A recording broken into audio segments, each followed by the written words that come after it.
in the recipe. Soon the kitchen was transformed into a bakery with the whir of the mixer and the smell of butter and brown and white sugars coming together. Beat in 2 large eggs, 1 at a time, I read. Then add vanilla. That would take Dadima some time.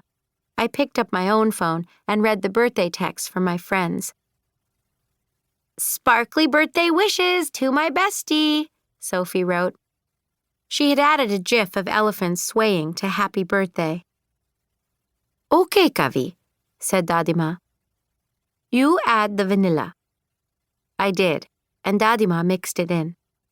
My phone pinged again. Pari had sent me links to dog videos for my birthday. "Aw!" "What's next?" asked Dadima, interrupting my video. I picked up Dadima's phone and tried to find my place in the recipe.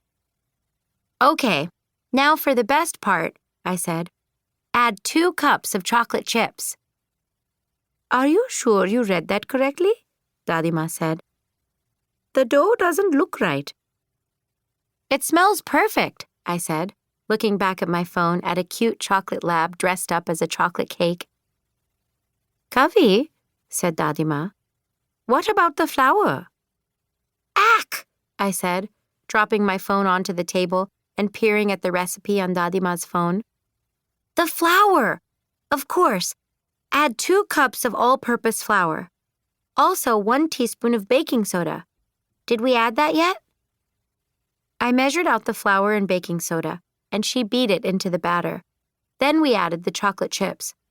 As Dadima put the cookie cake into the oven, she said, "You remind me of your father when he was your age.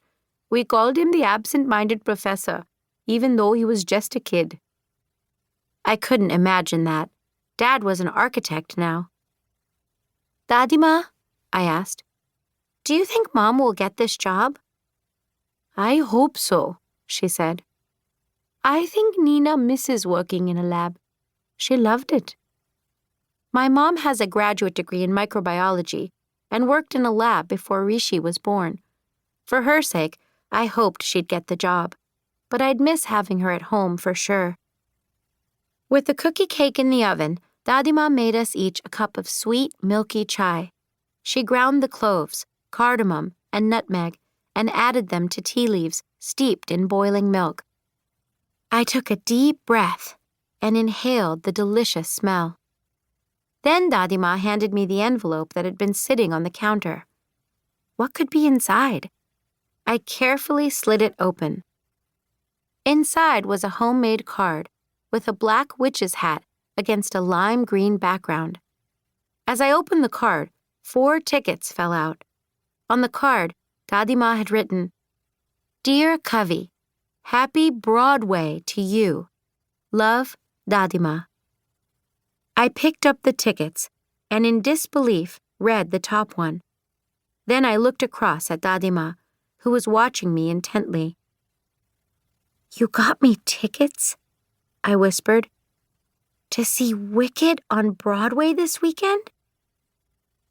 Dadima nodded, a big smile on her face, a smear of flour still on her cheek.